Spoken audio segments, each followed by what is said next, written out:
somebody tweeted, he tweeted, Hook is a piece of shit, and then somebody tweeted this. Some woman, I dated a 5'8" guy who taunt every I dated a 5'8" guy who taunt every jacked 6'3" bro he met until they pulled their first back to beat him up. Whereupon my ex would go, hey, come on, I'm a little guy. I'm just a little guy. No, it's just also my birthday. I'm a birthday boy. It somehow always worked. And then Stokely just quote tweets it, F you. Tony about, but who the fuck's in the background? It's Hook. It's fucking Hook. And then he's getting twerked on by some fucking broad. My t-shirt money is now in the ass crack of some fucking stripper. So thanks, Hook. But I don't but Jesus Christ, this is the greatest fucking thing I've ever seen. Clip it. Oh, but actually, hey, it worked out in the long run. I actually do hope they make another season actually, because I would love to see the American Dragon on Total Bellas start memeing on John Laurinaitis. You have live footage of John Laurinaitis in his living room calling somebody in his underwear saying, "Hey, bud, you're fired." What did Max Caster say about me? Like I'm embarrassed the fact that I'm hosting a post show for this crap. I'm proud of you, Carl. I love this. We did our Valentine's Day post of Hooked on You, but it was mainly for Jamie Hayter and only Jamie Hayter. It's not right. It's not right.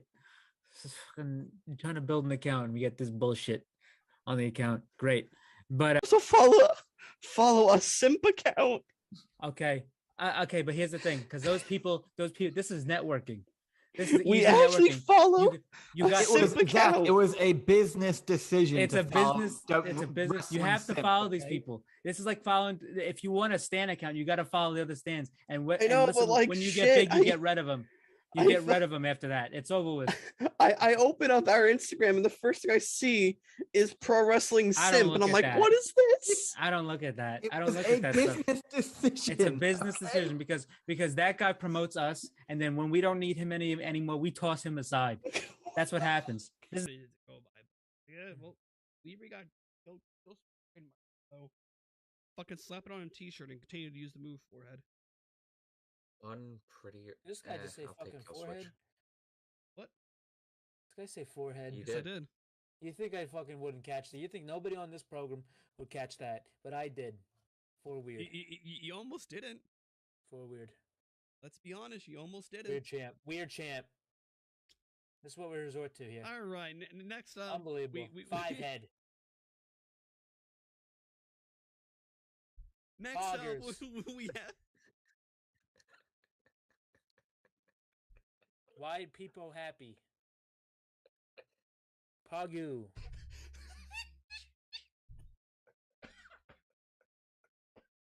Weird champ. Full weird. Forehead. Oh god. Franker faces. Oh. Wowie. Why people sad. What else? Look at how red my face is. What else we got? Let me go on Twitch right quick. Okay. Why? Why do people happy? KW, LOLW, XQCL. All right. The Acclaim promo now. We were backstage. Okay. They're just like, yo, it's not gonna be a triple. It's not gonna be a normal. No, dude, we're gonna do a fatal 4-way. Poggers, bro. Thanks for the fucking bits. Damn it! Jump off a roof. Well, they just lost Gunther, so I don't know how that is gonna survive. But what's it called? But the Third Reich faction. That's Imperium's gonna turn to the Third Reich now. But he posted a picture on Twitter with Sean Dean. He's got his castle. It says Justice on it. and then somebody says Hook is some fucking girl says on Twitter, Hook is what? Stokely, I hate your ball ass so much. And then Big Stoke on Twitter goes, wow, Hook will pay for his crimes. It was confirmed that there was a forearm fracture which required a cast. I am distraught. I rolled dice with my left hand, so I'm Please don't make me sue this company, Tony Khan. Please, you know that a portrait of your father that's hanging in your office? Well, once I own this company, I'm replacing it with a big-ass photo of James Brown. Yep. Every time you see the Godfather of Soul sweating in a drug-fueled rage at the Apollo, you're gonna think of me. Sounds pretty miserable, bro. Do the right thing. Punish this little bastard Hook and write me a fat check. By the way, here's a photo of me with my best friend Al Sharpton. It means absolutely nothing, by the way. Blushing face. But somebody tweeted, he tweeted, Hook is a piece of shit, and then somebody tweeted this. Some woman, I dated a 5'8" guy who taunt every I dated a 5'8" guy who taunt every jacked. 6'3" bro he met until they pulled their first back to beat him up. Whereupon my ex would go, hey, come on. I'm a little guy. I'm just a little guy. No, it's just also my birthday. I'm a birthday boy. It somehow always worked. And then Stokely just quote tweets it. F you. Tony Brown, but who the f***'s in the background? It's Hook. It's fucking Hook. And then he's getting twerked on by some fucking broad. My t-shirt money is now in the ass crack of some fucking stripper. So thanks, Hook. But I don't but Jesus Christ, this is the greatest fucking thing I've ever seen. Clip it. Oh, but actually, hey, it worked out in the long run. I actually do hope they make another season actually, because I would love to see the American Dragon on Total Bellas start memeing on John Laurinaitis. You have live footage of John Laurinaitis in his living room calling somebody in his underwear saying, "Hey, bud, you fired." What did Max Caster say about me? Like I'm embarrassed the fact that I'm hosting a post show for this crap. I'm proud of you, Carl. I love this. We did our Valentine's Day post of Hooked on You, but it was mainly for Jamie Hayter and only Jamie Hayter. It's not right. It's not right. This is fucking trying to build an account and we get this bullshit on the account. Great. But also follow a simp account. Okay. Okay, but here's the thing, because those people, this is networking. We actually follow. You got it was a business decision. It's a business. It's a business. You have to follow these people. This is like following. If you want a stan account, you got to follow the other stans. And when you get big, you get rid of them. You get rid of them after that. It's over with. Audio up. It's Wednesday, guys. You know what that means. It is time for your weekly dose of the Pro Wrestling Injection right here on the Pro Wrestling Injection YouTube and Twitch. I am the Outlaw Zach Droll. As always, I'm here joined by my illustrious panel of co-hosts. We have Mr. Marathon Mike down below. We have the Goon Christian. Mike is finally back from his work week, I think, right? Yeah, work / being sick, 2-week absence. That's okay. The sick is no excuse. We sometimes show up here sick. No, but I legit could not get out of bed. So skill issue. Like how I was able to make it to the living room was a miracle. Yep, skill issue, I guess. My body hates me. My body hates me, but yeah. Random 2-day migraines that keep you in bed suck. All right, so that's all I'll say. As always, we have some news to cover before diving into the main show. Christian is our news guy, I guess, but I'll talk about the first bit of news that is the most unimportant thing, which is AEW is having a U2s, or U-Tunes, whatever the fuck you call it, however pronounce, collaboration. U-Tunes is is pretty much it's the YouTuber equivalent of Funko Pops. They have collabed with multiple YouTubers, animes, and just memes and TV shows and everything.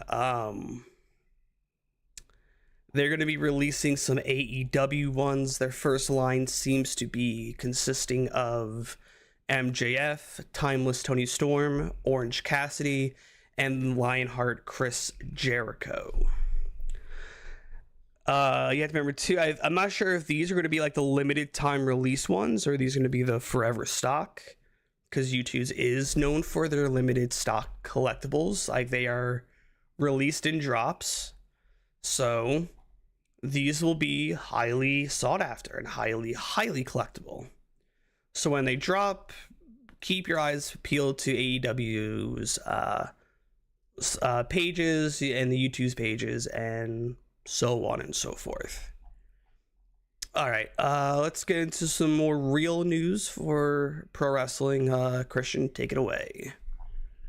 All right. So first off, just some update on injury things. Hobbs and Julia are going to be out for a while. Julia got surgery, and Hobbs will need surgery.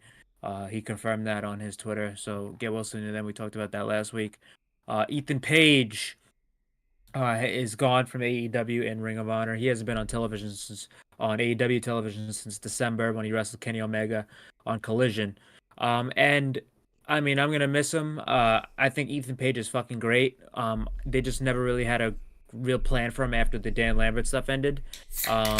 But Ethan Page is great. To me, what this was completely a victim. He's a victim of the strength of the roster, and he's a victim of basically this like wormhole that exists in every wrestling company that doesn't get talked about a lot because it just happens, and it's like nobody's fault. I mean, yeah, it's the company's fault because they could have used them.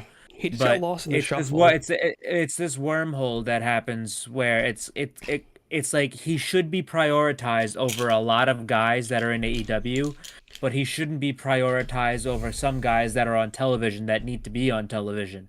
So it's like they get kind of lost in that gray area, and then they end up doing nothing. So that's kind of what happened. And he's a victim of the talent on the roster because Ethan Page is fucking great, but should he be prioritized over a guy like Jay White or Malachi or Hobbs or like Roosh or something like that? Probably not. But should he be prioritized over guys like Top Flight or Andretti or like the Dark Order, fucking Gates of Agony, like Danhausen, all them? Yes. So he's just kind of in the middle. He got lost. But I think he's going to land. I mean, they said it was a formality, so it's not really, it's not like they're on bad terms or anything. So I feel like he's either going to, I mean, I know WWE did want him like a couple of years ago. So he can go there. He can go back to TNA and go be with this old tag team partner Josh Alexander to form the North again. He can literally land anywhere. I think TNA was probably the most likely, but I could see him going to WWE. But he's gonna be great anywhere he lands because the guy is very, very talented. And I'm sad that he didn't really get the shot that he probably deserved in AEW. So I think, but yeah, before he hits back onto like a main company, definitely do another indie run because he was doing great stuff on the indies. I would love to see him do some like few things maybe with Matt Cardona and GCW. Two figure guys, two like collectible. Yeah, well, Matt Cardona, he's got to get back first.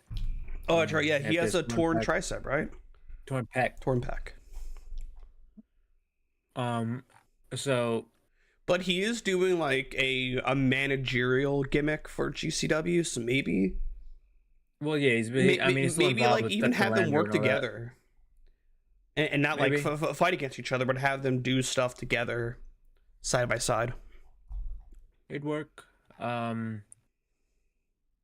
Also, in the news here, we got a big time show that happened on. Wait, should we talk about the SGW thing with Will Ospreay and that guy's name I cannot pronounce? Oh yeah, all right. So basically, if you don't know about SJW, it's called SGW. SGW, excuse me. SGW. It stands for Soft Ground Wrestling. Don't want to attract that crowd.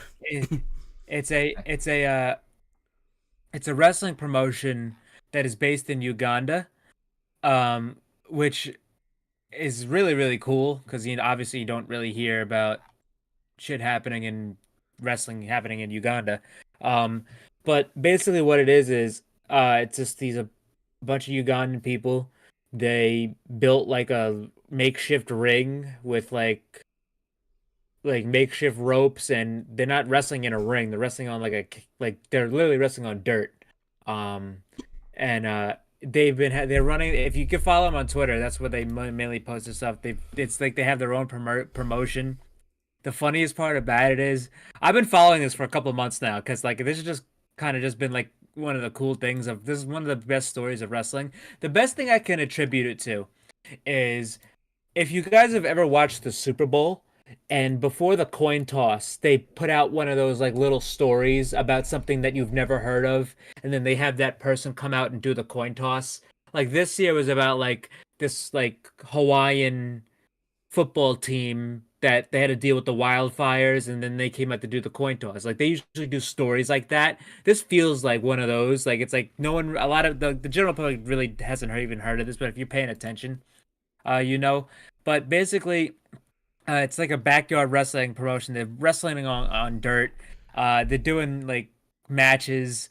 And it's just a really cool thing. Like you've had guys come over. They had the guys from GLEAT go over, like T-Hawk and Lindemann and Shima. They went over there. The Maximum Male Models went over there. Mansoor and Mason. Mason Mansoor. They went over there. And Will Ospreay has supported them by donating. He wanted to get them a ring. He wanted to Xavier Woods donated too. Xavier Woods did. Maximum Male Models, they did as well. And it's just a really cool story. It's just people loving the business. Like they're cutting promos. They're doing all this stuff. They're like shooting angles. Oh yeah, the fucking Swerve pissing on the grave one was wild to see. Yeah, Swerve was on like a donation stream for them, but like they've had this guy named Sanjuki, Sanjuki. He like wears this like fucking like all this like it looks like straw. They found it from a bush, and he's like calling out Will Ospreay, and Will Ospreay did say with the scrum that he does want to go down there, and like work with those guys. I mean, this is just really cool. It's like it's taken off. And the best part about it, I love it. It's the top heel in the promotion because obviously they're in Uganda. They're all dark-skinned black people. The fucking top heel in the company is a white guy named Lord White, and he lives there. It's not like he's like some fucking slimy promoter that came over and trying to leech off him. No, he's from there. So you got Lord White is the top heel in the promotion. It's just a really really cool story. It's one of the more positive things that's happened in pro wrestling that like everybody's like, all right, this is really cool. But yeah, Ospreay is going to be having a match against the Sanjuki guy. It's soft ground wrestling. So whenever that takes place and whenever Ospreay gets down to Uganda, that's gonna be crazy. We'll be reporting about that. But it's just a really cool story, and I just think. I mean, it's just it's a heartwarming thing. In a fucking community and business that's more than most times kind of shitty. But anyway, besides that, we had Wrestling Dontaku happen on last Sunday, excuse me, and last Saturday and Sunday. There was 2 nights of it. I'm not going to be going down the entire thing, but basically what you need to know is Nick Nemeth retained his title against Hiroshi Tanahashi, and that was really the only big thing on night 1. Night 2 is more of this loaded night. It was pretty good, but the main things you got to know are Chase Owens and Kenta beat Bishamon for the IWGP tag titles. I don't know why they would do that. Probably, it's because the tag division in New Japan is extremely light right now. So I guess they just needed to do something. But the match of the night was the never openweight title match between Shingo Takagi and Gabe Kidd. This went about 20 something minutes, and it was a fucking absolute war. It was excellent. It was an excellent match. Shingo retained against Gabe. Gabe's gonna have another match I'm gonna talk about soon. David Finlay defeated Nick Nemeth for the IWGP Global Heavyweight Championship. So David Finlay is now a 2-time global champion. Because obviously the heavyweights are going to be off the road for about a month because the Best of the Super Juniors is starting this Saturday. In the main event, we had the IWGP World Heavyweight Championship on the line with Jon Moxley versus Ren Narita.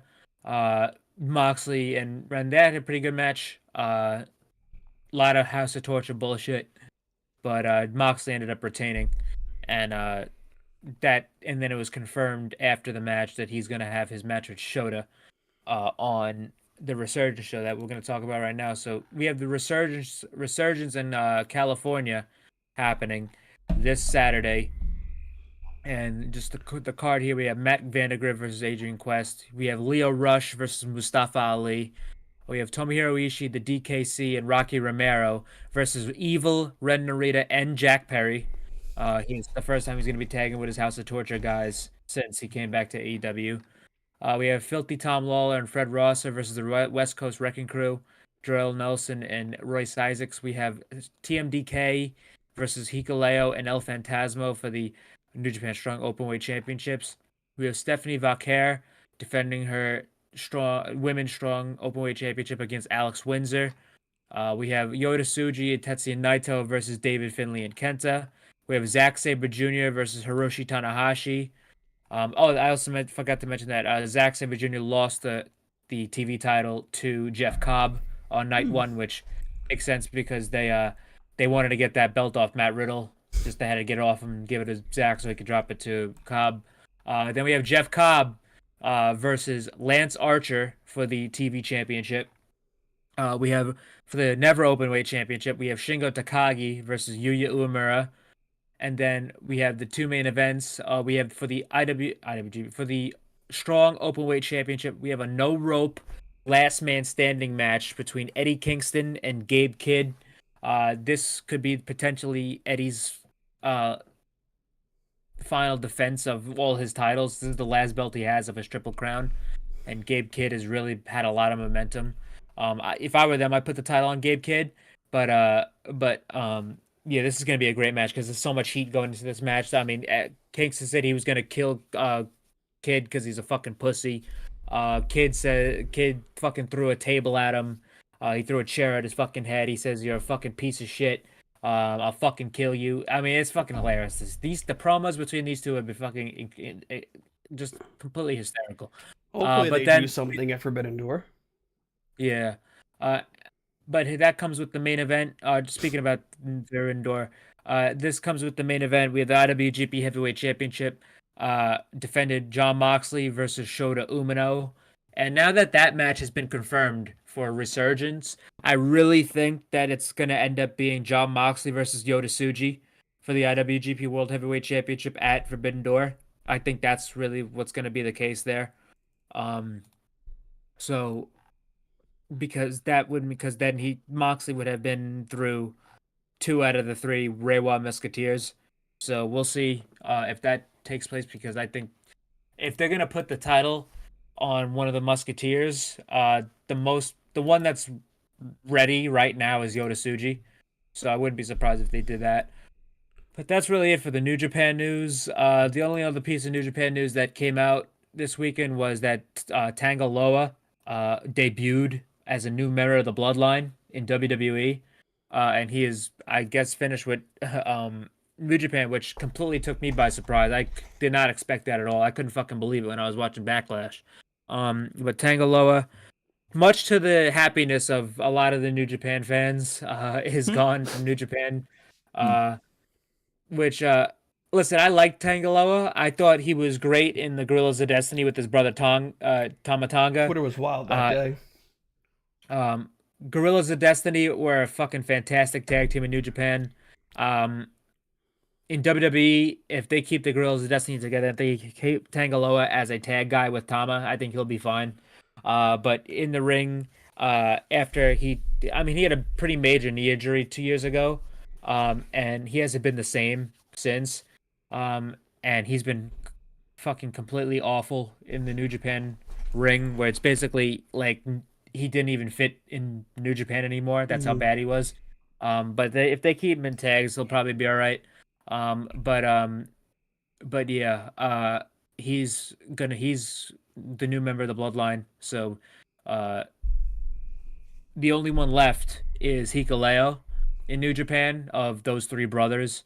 And Hikuleo's deal is set to be up in June, which, I mean, I didn't expect Tangaloa to go, but I know WWE, there was reports even from a couple of months ago that they were trying to they were really aggressive in trying to go get Hikuleo.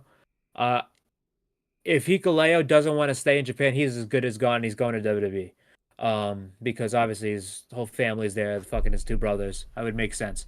So that's something you got to keep an eye on. Did you hear that they're worried that Jacob Fatu might overshadow Solo?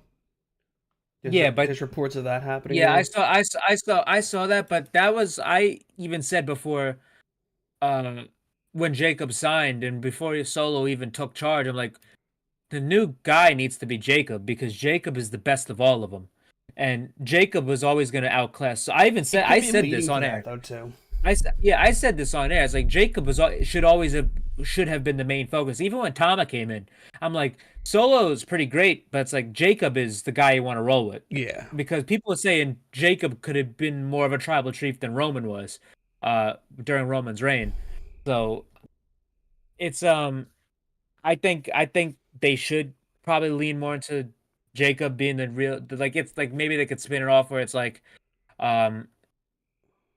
everyone thinks Solo's the main guy, but it's really Jacob in the pocket of the Rock. So we'll see. But when Jacob comes in, I really think he should be the main guy because he's that good, and even on the mic, like Solo is still not there yet on the mic, but Jacob's got it all. So we'll see. But anyway, besides that, the only other piece of news that I have here is that for AEW purposes, this report kind of got lost in shuffle because this was a fucking hectic week when it came to just news and shit. That the pay-per-view distributing, the pay-per-view distribution, like how it was for Dynasty, where it was on multiple streaming platforms, that's going to be apparently expanded to more events. So at least up until Wembley, I think. That's good. Because it was supposedly supposed to be only up until Forbidden Door, but it might just go up until they might have just added one more event. So yeah, we'll see. But yeah, that's really all there was to it. Yeah. All right. I'm just making sure I'm looking at Twitter as well, and also looking at my calendar, so I know. Okay. Didn't DAZN announce something? They dropped AEW. Yeah, DAZN. I think it was in like some foreign country. Yeah, because they were their foreign distribution, or they dropped Yeah, it because of poor ratings. Yeah, it's like this had a lot of. I mean, this doesn't get reported on ever, but this happens like a lot. Like I know AEW had their India deal was with somebody else, but I forgot who it was with. It's because it's weird how distribution happens when it comes to pro wrestling, because like people don't even know, like fucking, I think I forgot what country it is. Not the Philippines. I forgot what, but like the WWE network is on Disney Plus in like one country. It's like that's just like really odd. But it's like that's just how distribution is in some countries. Like in England, they still have the WWE network. Like United States is the only people that have to go through Peacock. For now. But yeah, but like I know in Canada it's for AEW, it's like TSN and all that. Anyway, the only reason I brought that up was because when you guys sent that in the chat, I was just like, wait a minute, DAZN was... You were able to buy AEW pay-per-views on DAZN. That surprised me in general. So... Because I had completely forgotten about that. But, yeah, I didn't take any notes because I'm tired. I was also eating my dinner at the time. So, Mike, what did we kick off the show with? Besides the elite intro. Match, bro. I'm also pretty fucking hungry. I was laughing at the beginning of the show, by the way, because I forgot that yeah. But anyway, we started AEW Dynamite tonight with Adam Copeland walking in with his suitcase, and what is this woman's name that I cannot? Arcady. I'm okay. You're gonna. Okay. She's got a really. I don't blame her. She's got a really fucked up name. Her last name's more fucked up than her first name. Just call her Arc. Arc. Just do Arc. Arc. No. Arcady. Arcady. Yeah. Okay, so Arcady in the back. Camera pans. Adam Copeland walking in. Cuts a promo. Christian, what does he say? Said something. Motherfucker. But no, he I'm explaining things. You guys know this. It's a weakness. It's not a strength. He pretty much said he's been feeling different. He doesn't know the man he sees in the mirror. And if they want the rated R superstar so bad, they're gonna get him tonight. Brody King, it's gonna be me and you in a no DQ match. Thank you, Zach. Yeah. Thank you That very pretty much. much sums it up in a nutshell. That's the quick thing about Arcady here. They changed her name to Arcady Aura as like her stage name, because her real name is like Arcady like fucking something. It's like her. I literally can't say it. Like I'm really good with names. Also, just since we're out of the news, and I'm looking at our comments, yeah, half the arena tonight was empty. It was. Hold on, I have the name. Okay. Just quickly. Arcady Unterleidner. Oh my god. So Arcady Aura. So Arcady Aura was probably the better way to go here. That is a name. We're fucked regardless. Okay, so but yeah. What nationality is that? She's been around for like a month though, but she's just doing Ring of Honor. So they just debuted. Wait, but what nationality is that? I need to know this. I don't know. I listened to her. No, it's not a nationality. I listened to her. She had like Thunder Rosa posted something with her on Instagram, and I just ended up watching it for some reason. And she said that her parents named her after a character from a science fiction book. So it's her parents that were the fucked up ones. So it has to be some Lovecraft shit. That explains a lot with a lot of people. But so just to address one of our comments saying that it was like half the arena was empty, that was apparent because there were photos via WrestleTix, because people share their photos during certain matches. During like this, it was during the Mariah May and Harley Cameron match. Yeah, half that arena is barren, and that sucks. What happens? But the fuck they're supposed to do? Not have a show? When he's up, we can't do it. Oh well. Fucking that's what you put on good TV. I think what happened was this was booked prior to their declining ticket sales, and they just had to deal with this big arena because they've been booking small arenas more recently, and it hasn't been an issue. I just don't care. To be honest, I just care about the TV product. I'm just addressing the comments saying because if they're like struggling with tickets, which they have been, but if they're still making money, it's like, all right, well, I mean, as a TV viewer, I don't really give a fuck, but they need to be concerned, even though they're probably still making their money back. Oh yeah. I mean, I don't know how much they're charging because obviously they're on a Canadian tour. They've had, I don't know how many events in Canada. I don't know how many there are left. But I think next week might be the end of it. They usually do this little Canadian tour, like maybe every they do it like twice a year, I'd say. And it usually kind of fucking falters near the end. But I think, to be honest, is a good thing because it helps, not reset, but helps. I'm trying to. I think it's mainly the help refresh the American market so they don't keep going to fucking, because like there was a time in AEW where they go to fucking Chicago fucking 5. They went to Chicago like 5 times in like 3 months. It was ridiculous. I'm like, bro, get out of there. It's like it's like these people. I don't know how these people could pay for these shows. I think what it is too, like what they were in Edmonton today. Edmonton. Yeah. Edmonton. Is that like a big wrestling town as well? That's the other thing too. They're running places where obviously they're not going to run arenas that WWE are running in high caliber places. Yeah. So it's going to be a lot shorter. And yeah, that's been a thing for them for the past couple months. But I mean, it's not like the product's bad. It's not like they don't have any draws, because they do. Product. It's just it goes on and off for the product. The product as it stands right now is good. It is. The product. It's not the great, product, but it's good. The product is good, and it's not fucking. Obviously, I've said this 10 million times. Every wrestling company is going to benefit with new wrestling fans and new people interested after WrestleMania. However, after WrestleMania, guess what happens? The pool fucking gets lower. Yeah. And with That the was added very apparent. yeah. And with the added effect of WWE being the hottest it's been since fucking the 90s right now.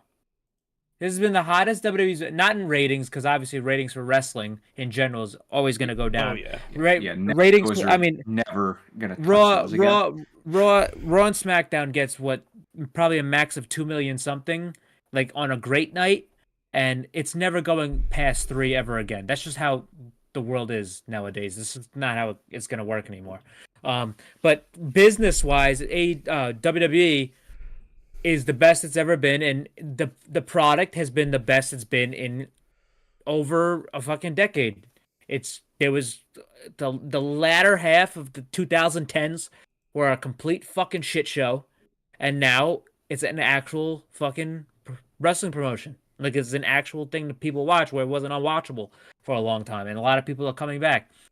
AEW was always going to suffer because of WWE's heightened success, due to the fact that a lot of people who were disenchanted with WWE back at the late 2000s, when AEW was conceived, and even before the pandemic, that's exactly what's going to happen.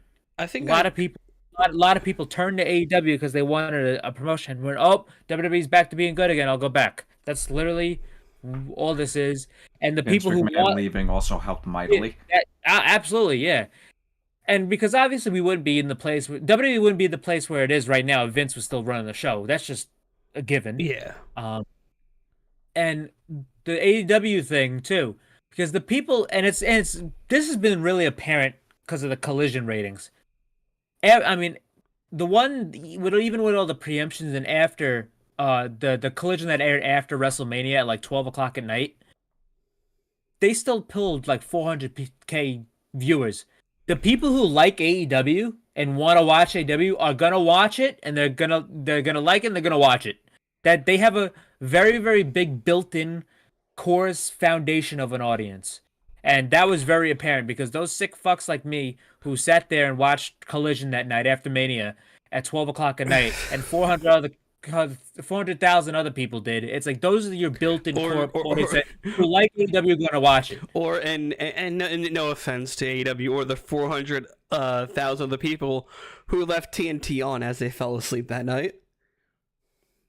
I mean, because it wasn't even that. It wasn't even that, because to you, that's how a lot of news networks get their ratings. Also, oh sure, but that's not even the case, because they had the same amount of ratings when they had a preemption. Mm-hmm. I think they had it was like 2 weeks later.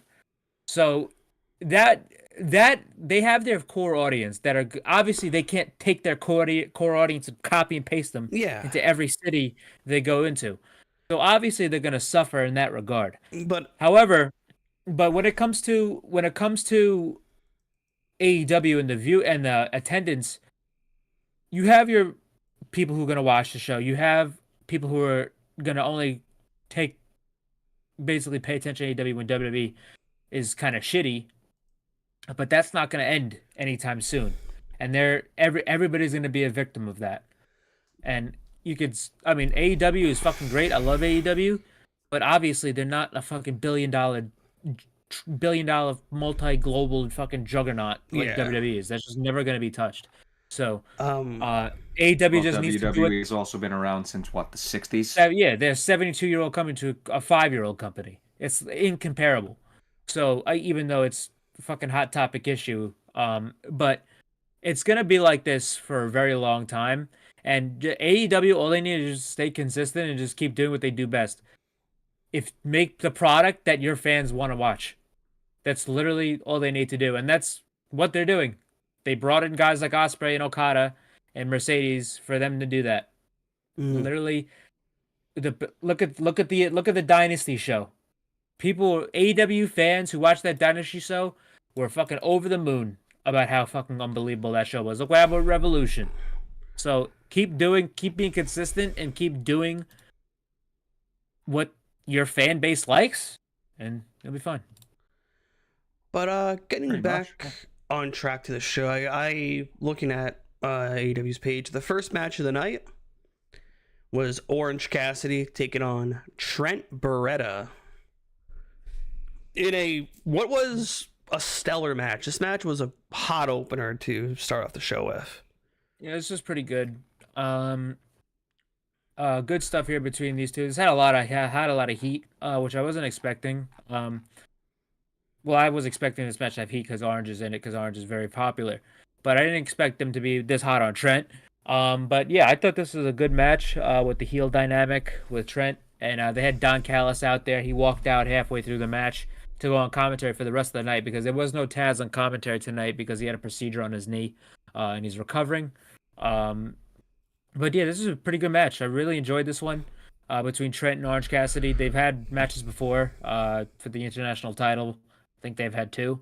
But yeah, good stuff here between these two. The finish came from Trent taking off the top turnbuckle, and the ref saw it and ended up trying to throw it away. And then Orange took off the one on his side and then smashed Trent into it and then rolled him up for the victory. After the match, Trent beats up Orange and he gives him a fucking pile driver onto the steel steps. After that, he goes and gets like an ammo box. Looks like he does a whiplash into the steel frame of the ring, and then he goes to get a toolbox, and I don't know what he was gonna fucking hit. I don't know if there's something in there, if he was gonna hit him with something. But Don Callis immediately gets off commentary and tries to put a stop between this. Chris Statlander runs down to try and stop this, but interestingly, Callis again for the second week in a row helps Orange to the back. So he looks like he's recruiting Orange Cassidy here, because obviously he's down a guy with Hobbs being hurt. Are we gonna get a heel Orange Cassidy? I don't think so. I think this is a whole misdirection. Because he's gonna side with Trent and yeah. I think this is just they're making you think it's gonna be Orange, but it's really Trent, and he's just fucking with his head. But yeah, I thought this was good. They also had a timer in the corner for when the face-to-face of Christian Cage and Swerve is gonna happen as well, which was a fun touch. That hour flew by real fast, I will say. Yeah, it did.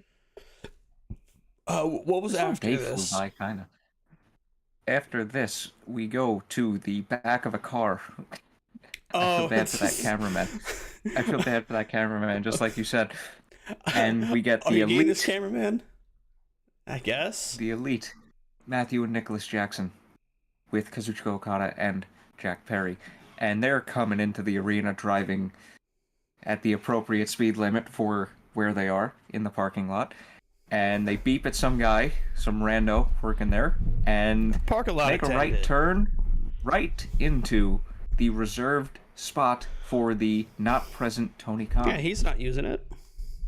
He's not. He's I would do the same thing. If I was the elite right there. I would do the same fucking thing. Flexing it. See, I thought they were going to take a handicap parking spot, and that was going to be even funnier, but they took Tony Khan's. Okay. That would have been a lot funnier. Well, as a habitual handicap spot parker, What the fuck? that's a shoot. Actually, well, no, only at my job, because by the time I get to my job, I work after hours, so everyone's leaving, so there's nobody in the parking lot. So if somebody's in my spot, I just park in the handicap spot because no one's coming here. Everyone's leaving, so it doesn't really matter. Yeah. But as a habitual, but for the I mean, just for the vine. Thank you. As a habitual parking spot, handicap parking spot, parker. Feeler. It's open. I mean, I am retarded. I am a wrestling That's like fan, saying, so... "Whoops, you fell into my knife as you No, were I was running towards you." I'm a wrestling fan that makes me kind of retarded. So by default, I should be able to park in that spot. But anyway, Holy shit. Yeah, these guys, they fucking Tony is apparently still in Jacksonville in the draft room, fucking booking these shows. So yeah, Allegedly booking these shows. So yeah, but anyway, after this, we had an update from Kenny Omega in the hospital, which he did get his surgery. This is a real deal hospital. This ain't no fucking gimmick hospital that he's in. So that means someone recorded on their phone, right? That's like an obvious thing. That is not a phone recording. Well, that shit. They did the same. No, so they did remember, like it wasn't a phone recording, but it didn't look like a phone recording. But they did one for Don Callis and Takesha when they invaded. That was not a phone recording. That quality was not a phone recording. Are you talking about the airport thing? No, when they went to yeah, but that was Kota's Tokyo. gym. Yeah, that was quite obviously a phone recording. This was crisp. This Kenny is having surgery in Orlando, Florida. They can have AEW is based out of Jacksonville, Florida. Kenny Omega's an EVP. Send a camera guy there to fucking shoot a promo with him while he's in the thing. It's probably Nakazawa who probably did it, or Jabali. But Kenny is in the hospital bed. He's talking about how I'm an EVP too. I still have matchmaking capabilities here. And he's makes a match for Double or Nothing, and it's Anarchy in the Arena at Double or Nothing. It's going to be Team AEW versus the Elite with Okada, Jack Perry, and the Bucks versus FTR. He announced FTR and two people that will make themselves known later tonight. So there's a little intrigue there. But yeah, after this, we had Serena Deeb come out and cut a promo talking about how she battled through seizures and how long it took her, 15 months to come back. And she was interrupted by Tony Storm. And Tony basically just came out and said, yeah, I don't give a shit. That's literally what she said. And basically fucking Serena slept her. She slept her right in the fucking on the stage. Like the worst thing is, like, Tony Storm is so over, so it's really hard for like her to for someone she's facing who's gonna be the face to get cheered. Well, Tony's not a heel. That's the thing. Even Serena paid mention to it in the promo. She said everybody loves Tony Storm. She turned around and everyone cheered. It's like they know that Tony is not going to get booed. Yeah. Not happening. So it's better to have her be a tweener like that. Like I've said this. It's the same thing they did with Swerve. Swerve is still doing some. Swerve on the way to go and being a babyface was still doing some fucking fucked up shit. So you could still have Tony still be a fucking dick, and have her still be somewhat of a tweener babyface. But anyway, she sleeps her. Luther carries her off. And then after this, Mariah May comes out for her match with Harley Cameron. This is Harley Cameron. Hold on. They went to Lexi in the back with OC in the trainer's room before this. And, Orange is getting his neck looked at. And who comes into frame? Rocky Romero. This motherfucker is like, hey, maybe we mend fences with Trent. Did you not see what just fucking happened? I was gonna get there. Goddamn it! What fucking fence can you mend after you get like legit pile drived onto a fucking set of steel steps? You don't watch the product, bro. You don't watch the product. Anyway, so Rocky goes up to OC. He's just like, hey man, I know there's been a lot of tension lately with a lot of different people, but I got a match with Jay White tonight. If I beat him, I along with 2 other people get a shot at the trios titles, and most likely gonna pick you as my partner. We gotta find a third man. Ishii, Shibata. Maybe mending Trent, and Orange just goes, what?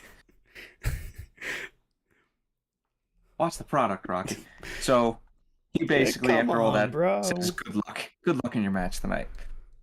And then we had the... I really wish Nigel McGuinness was on commentary tonight, because him during Mariah May's entrances is just fantastic. But we had Mariah May versus Harley Cameron, and I missed a couple minutes of this match because I had to go upstairs. I will say this is Harley's first match on Dynamite ever. I don't know when the last time I think the last time she wrestled was like a Orlando Dark, like not Orlando, like the Universal Studios, Dark. They should. That's the last time I remember seeing her wrestle. I would have loved for them to do the Universal shows again. Do like a few like one-offs. Maybe. I thought it worked for home base for Ring of Honor. I thought they should have just stayed in there. True. But anyway, Harley, she's been in training. I guess. I mean, she has been trained to be a pro wrestler, but I don't know if she was training like just in the dark because you don't really see much. But let me tell you something. This match was a lot better than I thought it was gonna be. I thought Harley was like, all right, they're just gonna put her in the ring here and see what. Harley held her own. I thought she was gonna be like, all right. I was kind of nervous. I'm like, oh boy. But Harley, she went in there. She didn't embarrass herself. She looked fine. Some of her shots, she looked green as shit. But that's not anything that bad. There's a lot of people like that in wrestling. Yeah. But in my opinion, this was a lot better. I had extremely low expectations for this match just because of Harley. I mean, I'm fine with obviously Mariah, but she held her own in there. And she put out a better match than I thought she was capable of. And I don't know if that's a testament to her working hard and being in the ring, which I think is the case. But I mean, it's probably a testament, like how we talk about Statlander and a bunch of other girls in this roster, that Mariah May is so good, she can elevate somebody to her level. They did have a few weird camera cuts during this match. Yeah, Mariah, I will say Mariah did obviously carry her through this match. In real life, these two are best friends. If you follow either of them on social media, they're fucking inseparable. Mariah absolutely carried her through this match. But I thought it wasn't a bad match. I thought Mariah obviously looked great. Mariah is one of the best women they have. But Mariah won with the Mayday. Saraya came in after. She attacked. Saraya and Harley attacked Mariah after the match. But Mina Shirakawa comes down to make the save. They celebrate like how they've been celebrating for a couple of weeks now. And this just keeps digging home the point that, because obviously it's Forbidden Doors next month, it keeps digging home the point that there is going to be a custody battle between Toni Storm and Mina Shirakawa coming soon after Tony's finished with Serena Deeb. Yeah. Sign me up. Which that's going to be a great match too. But anyway, after that we had, I believe, we had Pack in the back. Oh yes. That unintentionally run. Pack in the back with Arcady? Mm-hmm. Okay, with Arcady, and she asks him, so you just lost to Okada, what's next? Maybe something with Death Triangle? And he tries to say, at the moment I'm not really too concerned with Death Triangle, but who should start walking in the background, come right up to him and interrupt him? None other than Jay White and Bullet Club Gold, which the newest I have to say, member of the DLC family for AEW Fight Forever, Jay White. Nice. I have to say, the belts on the bat and him holding it up, that is, I really like that. I really think that's cool. Even though he shouldn't have those two of the belts, he shouldn't even have. Like they shouldn't have like the pink ones anymore, and they shouldn't have the Ring of Honor ones. They should really just have the black ones. But I get it, dude. I literally had to explain that to a friend earlier, and I was just like, "Yes, I know it sounds stupid, but it looks really cool." But I loved how Pac had this 1,000-yard stare. Cause he looked disheveled. Dude, Pac is great. I will say this about Pac. He looked fucking disheveled. He looked out of it, and I could see the direction they're going with. Because as soon as I saw Jay walking up, I'm like, holy fuck. Like, thank you. I'm like, this is what I've been. I mean, I went on this rant fucking a month ago about Jay White, how they need to get him back on track after Dynasty, and this is exactly what they're doing, and I'm very pleased with it. He's had a lot of singles matches. Obviously, we're going to talk about one later, but he's had a number of singles matches as of late. And it looks like they're really getting him back on track. And the best way to do that is give him a match and a program against fucking Pac, a guy that those two could have an unbelievable match together. Two of the best wrestlers in the world, and two guys who have never worked together, ever. So that's really exciting. But yeah, we're gonna talk about that more later. We're gonna talk more about that later. After this, we have the Swerve and Christian segment. Yeah, well, we had. Well, yes. But then we went to the Bucks. We had the Elite Change the World vignette, as I. Oh my Lord, have mercy! I love this vignette. Oh my God, I loved it. It felt like I was playing Final Fantasy VII Rebirth and Remake, because they felt like a Shinra ad. Did it want to make you cry? No. Okay. Why would Shinra make me cry? I don't know, man. Yeah. How about you play the fucking game so you can understand your own goddamn fucking references? I'm begging and pleading these fucking two to play this goddamn game, and it's not happening yet. I'm currently playing through Borderlands again, so I didn't ask it. Why are you playing through the same shit again when you can play through Peak for the first time? Because Borderlands is my favorite fucking game ever. I don't care. I'd take a human life to play fucking Remake and Rebirth agagan for the first time. It's the middle of the NHL playoffs. On top of work, I have no time. Motherfucker, I'd give myself a concussion to be able to fucking experience that game for the first time again. I do 12-hour days. I get home at like 2:30. I got no time for games. So I'm hearing. Fuck you. Bunch of yapping. But anyway, I need money to buy this game. So how about you stop paying taxes? My refund's technically coming soon. Against the law. That's only if they find out. Anyway, the boys here, they posted a Shinra ad about the Elite. Basically, what it is like you have the most evil corporation in the world. They hate that they're completely destroying everything. They're fucking everybody over. But they're putting out shit that's like, hey guys, look how great we are. Look how fucking great we've done. Look at everybody that we've helped. And that's what basically the thing with the Bucks, Jack Perry and Okada did here. Mm-hmm. This was an excellent video package. And then we go back this is fucking excellent.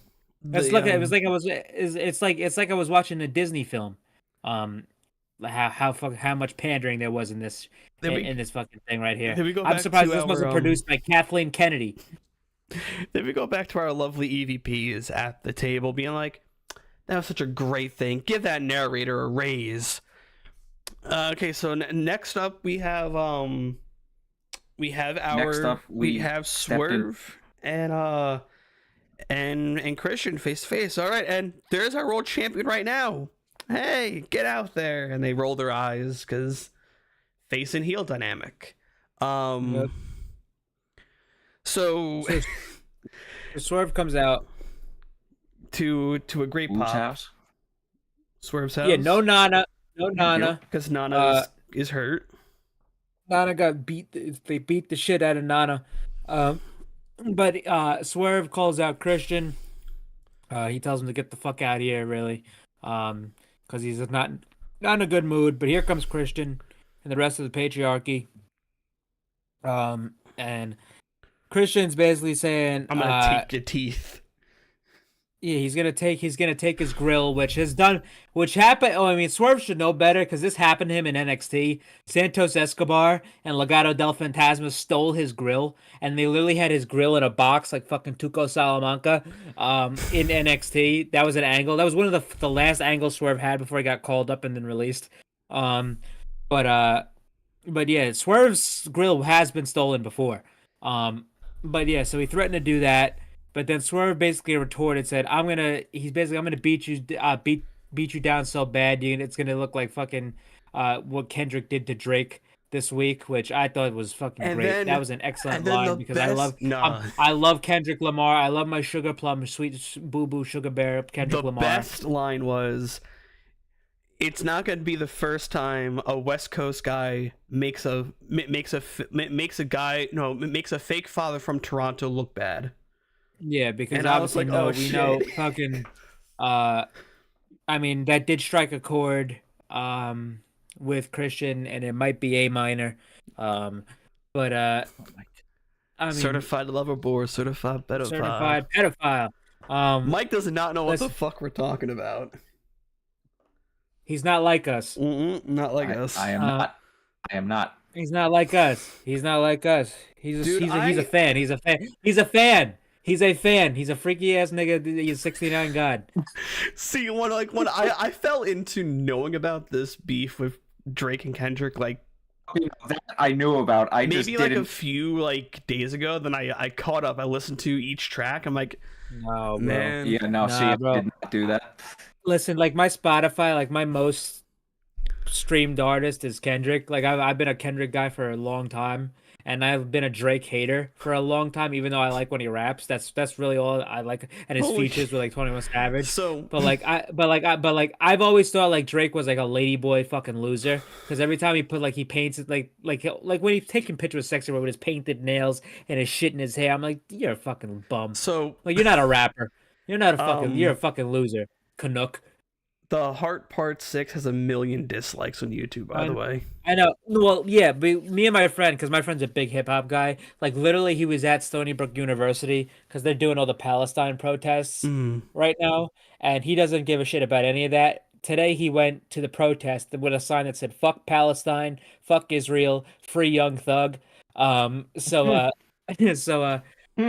crazy. But yeah, so we've been chopping it up about this, but we were out. We went to go see a movie the other day, and Drake dropped when we were at 7-Eleven.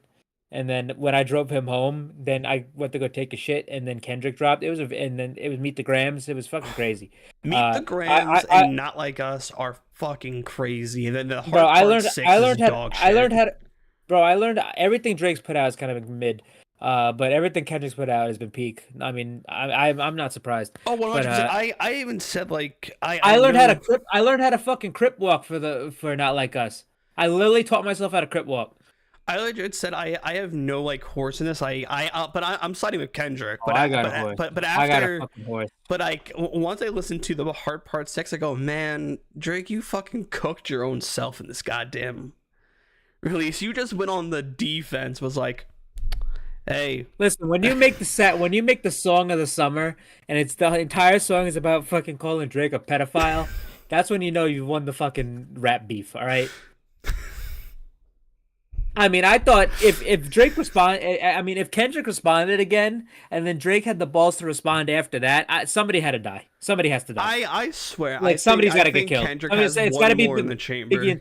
No, I think he does too, but I think it's not even worth it because Drake already fucked himself over. Oh yeah. Like literally, he didn't even have to release his other diss track because Drake already fucked himself over and caused himself so much dog shit by saying some stupid ass shit in his own one.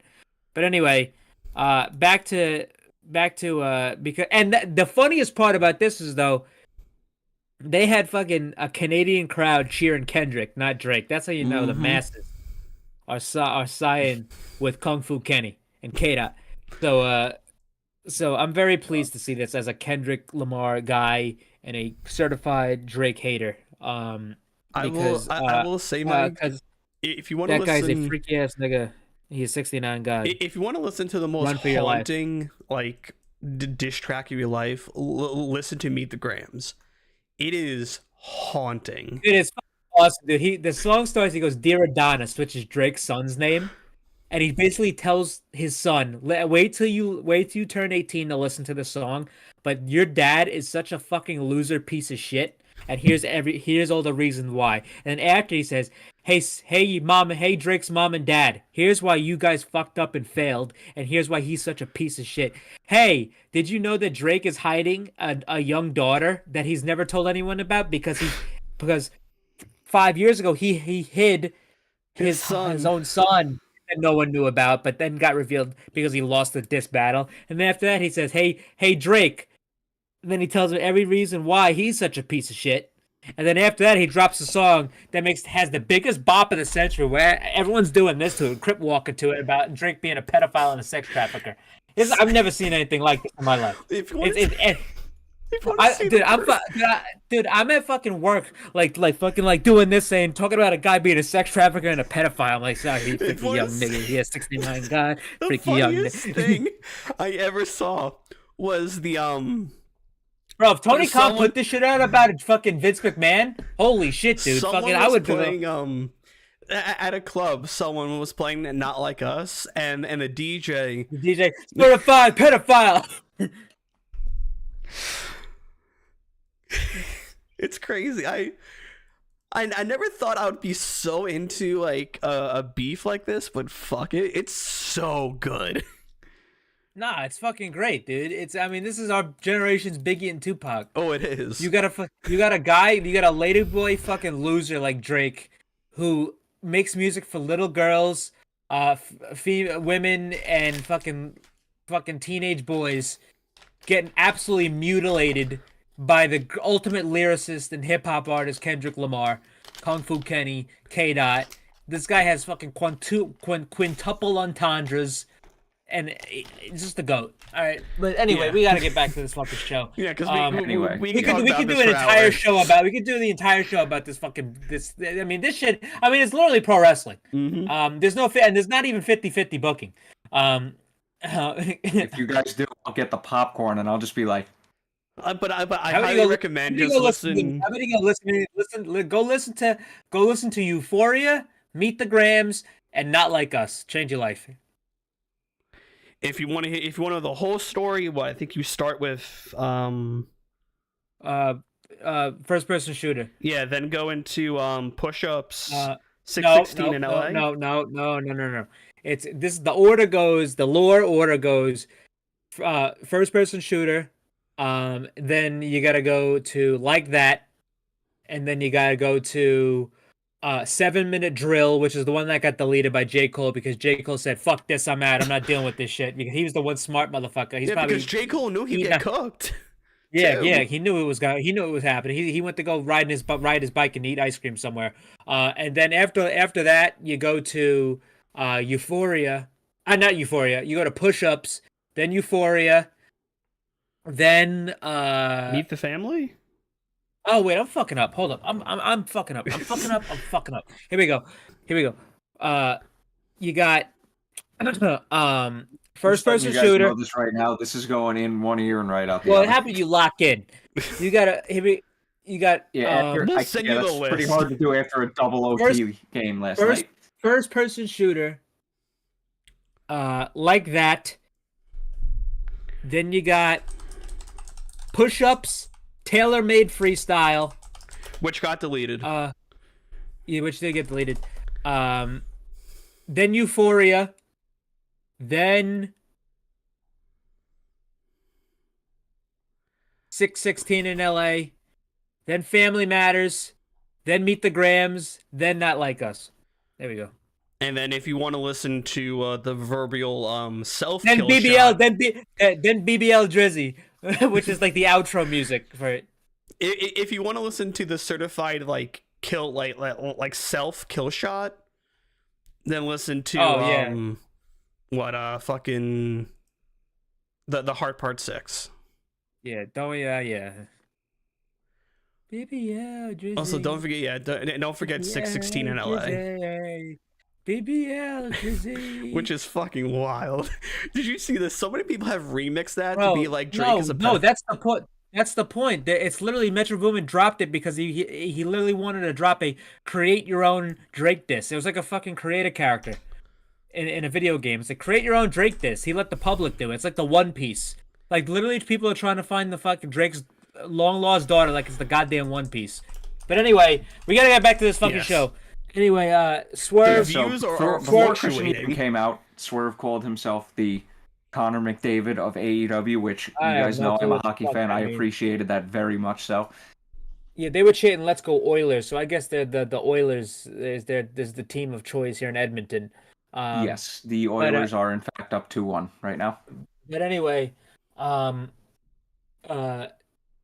fucking after Swerve drops his disses on Christian here, fucking Christian's about to send in Luchasaurus, Killswitch, and Nick Wayne, but then Swerve said, "Hey, I didn't come alone, dummy." And here comes Brian Cage and the Gates of Agony.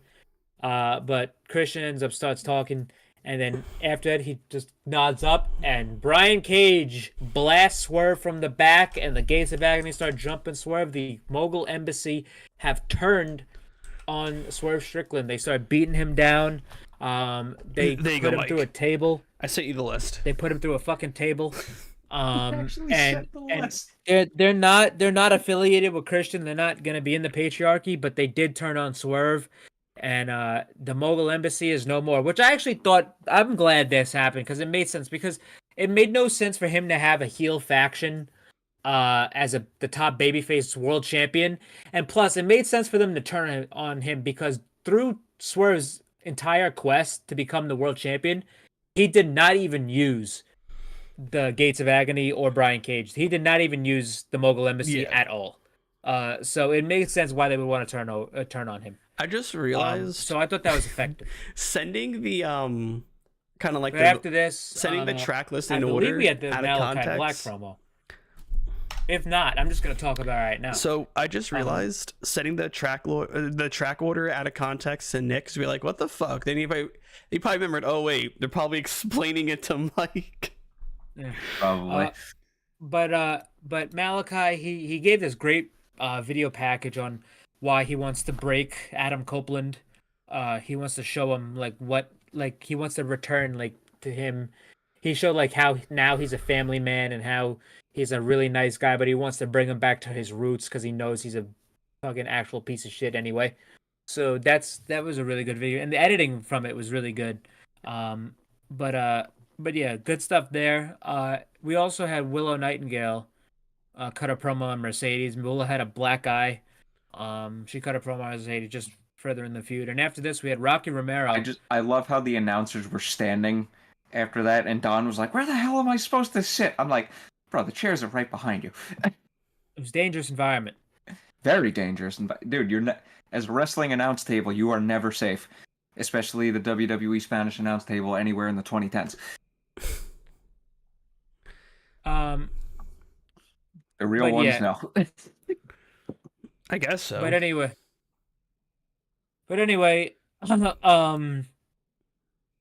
so yeah, after this we had that table was more over. Don't forget, we most did of the go wrestlers backstage with the Bucks saying "Good work, Christian."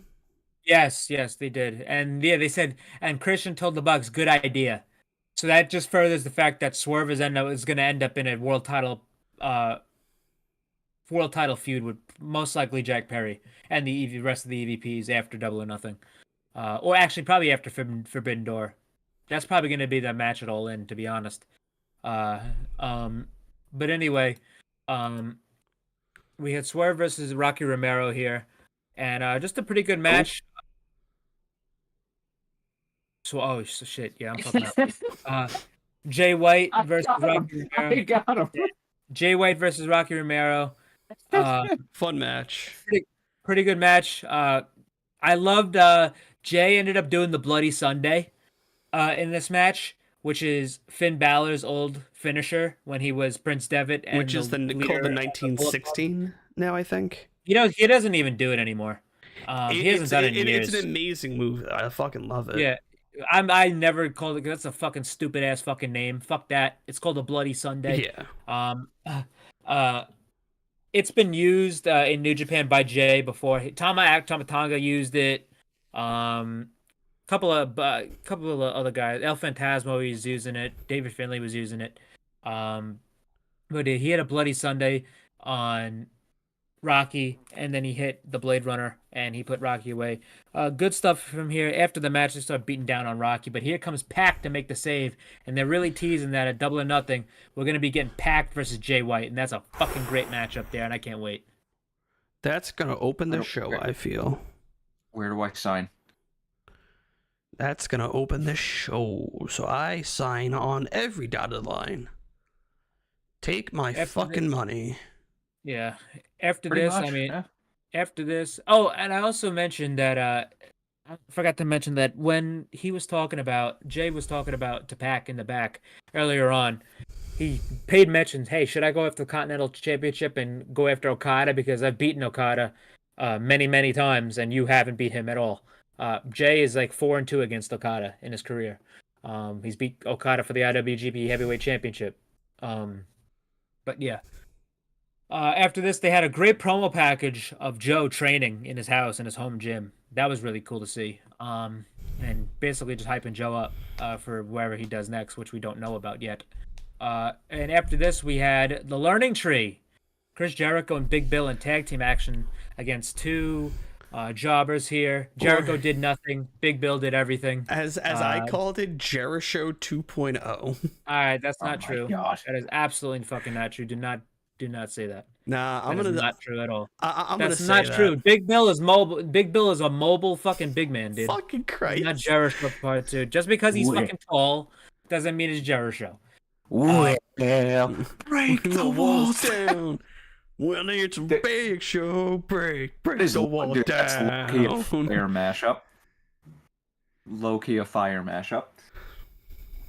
But yeah, just a quick squash. Jericho on the mic after, it's like, hey guys, thanks everybody. Thanks guys. I mean, I'm your for the world champion. I love doing this for you guys. I mean, Big Bill, isn't he great? He's learning from last week we beat Shibata. I mean, I couldn't have done it without everybody. Highest support. rating on Cage Match. Cage Match. On fucking Cage Match. I mean, isn't that great? I mean, it's like, I can't stand. He said I can't stand here for 2 hours and take over the show. But hey, if I could, I would. Like And everyone this is so good. An audible groan and boo. It's so insincere. It's so insincere and fucking self-aware that they turned the 180 on Jericho needs to be studied. This is fucking great. I think this is amazing. Then they had Skivone, Tony Schiavone. And then Shivani fucking just spawned into the ring. I mean, he just fucking showed up. Teleported, bro. Schiavone, how's it going? Superpowers. And then he said, "Hey, next week Hook is gonna be on. Is gonna come back." And he's like, "Oh, okay, great. That's fucking great. We'll welcome them back together." And they all leave. So that was. I thought that was a very effective promo. Pretty good stuff there from Jericho. After this, we had Go straight into the main event match. Main event of the evening. We had Brody King versus Adam Copeland for the TNT title. No DQ. And this was an excellent main event. I thought this was a fucking great match. Complete bloodbath on Brody King's end. So very hard hit. Someone who I work with, since I wore my World's End shirt to work on Monday. And he's like a WWE fan, but he did want to try out AEW. I told him, it's on Wednesday. Give it a shot. I'm so happy I told him to do that because this is a good main event to end on. Yeah, at least it's a familiar guy. I told him you got because he knows about it. He's seen clips and he knows some of the WWE guys are there. And I'm so happy I told him to do that because this is like a good main event to end on. Because you get like everything that I talked about. Like, I pretty much told him right now, AEW, think of it as the Ruthless Aggression era, but a little bit edgier from WWE. I'm not going to say it's Attitude Era. I said think of it as Ruthless Aggression. Which is a very fair comparison, I guess, Mike, because you would know more about the Ruthless Aggression era than I would. Actually, I know less than you would think. He called you old. That's what he said. That too. Well, Well, I mean, I call myself old on basically weekly basis on this fucking show. Just with your knowledge of the Ruthless Aggression era, because you probably saw a few shows here and there, I would assume. I legitimately did not. Fucking damn it, Mike. You're supposed to be the old head that is reliable and smart, unlike the other old heads that we deal with that are somewhat reliable but dumb as shit. I literally started watching wrestling February of 2011, and then I literally stopped less than 3.5 years later for 5 years. Well, what I did while I was watching during that span, I did go back, at least when a lot of the stuff was still up on YouTube, and watch a lot of matches and segments. Okay. So, I guess John Cena in the early 2000s. I don't even know if you, Christian, have gone back and looked at Ruthless Aggression era stuff. And what the fuck? What happened? And what are you pog champing to? What the fuck? What happened? Tony just tweeted out a match for Collision. Dax Harwood versus the Dynamite Kid Tommy Billington. I think it's Dynamite Kid's son. Oh, what? Oh, shit. I didn't even know he had a son. I watched the documentary, the Dark Side. I watched 2 documentaries of this guy. What the fuck? He looks exactly like him. Oh, wow. Okay. Holy shit. Because I know they showed both of his daughters, right? Yeah, they never. I don't think they ever interviewed his son. I have an excuse now to watch Neat. To watch Collision. Dynamite Kid. Yeah, I'm gonna have to record that, unfortunately. I'm home with no work, thankfully. I am home, but the Rangers play. Okay. Game 4. So, gotta watch that. Was he like a mentor to him? No. It's not his son. It's his nephew. Still looks like him though. I'm saying it looks exactly like him. Dude, I saw the graphic. I'm like, what the fuck? I saw the graphic. Is that fucking Dynamite? I'm like, what? They resurrect him? God, Dax Harwood is gonna have a banger of a match that night. Oh yeah, that's a good match to have. But anyway, yeah. So this was a great match between Cope and Brody King here. Brody was really taking it to him until Copeland smashed him into the steel steps and the post. Brody came back up, fucking pouring blood. This was a bloody affair after this. They were hitting each other with the chair. Cope did the fucking the grindhouse with the steel pole in it from the chair. There was a great spot where fucking Brody took a Death Valley driver onto the apron from crazy Cope. Spot. Yeah. There was a pretty stiff pile driver, and then near the finish. Well, this was the finish basically. Brody.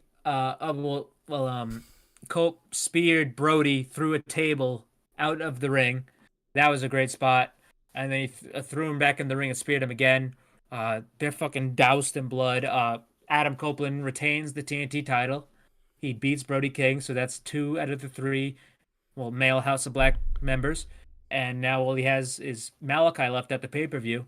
And this was a great match. And then after the match, they had Arcady backstage with Mercedes. Mercedes got a promo on Willow, just continuing. I thought this was one of Mercedes' better promos, because obviously it's not a strong suit, but it's one of their better promos as of late. Yeah, I was gonna text this in the group. I was like, her gimmick is not doing it for me right now. Well, yeah, I mean, that's the thing too. It's like she's much better as a heel, and she's pretending to be a babyface right now, and she hasn't wrestled yet. So it's like, as soon as she wrestles, that's when we're going to get off the ground and running. But I forgot to mention after the Brody King match, Brody King attacked Copeland after the match, and Kyle O'Reilly came out to help make the save, as he promised last week. After the Mercedes segment, they had Copeland thanking O'Reilly in the back, and O'Reilly asked for a TNT title match in his hometown. Oh, so this is what that's about. Okay. For Collision. And then after this, we had our EVPs come out to say... basically say, listen, we got an overrun because we say when this show's over. No, this show's over when we say it's over. I felt like it was like that thing that like Sandy did during that episode of SpongeBob when they're trying to find SpongeBob. I found him. Look, here he is. I'm ready. No, you ain't. I fucking love that It's like episode just so much. Yeah, no. So we say when the show's over. No, you don't. Hold on. Just because you quoted that episode, I have to quote that episode once more. Gold Team rules. Yeah, that's Bullet Club Gold, baby. Yeah. But no, it's just no. You guys don't. You guys do not say when the fucking show's over. For all we know, TBS could be like, okay, in 3, 2, 1, pull that plug.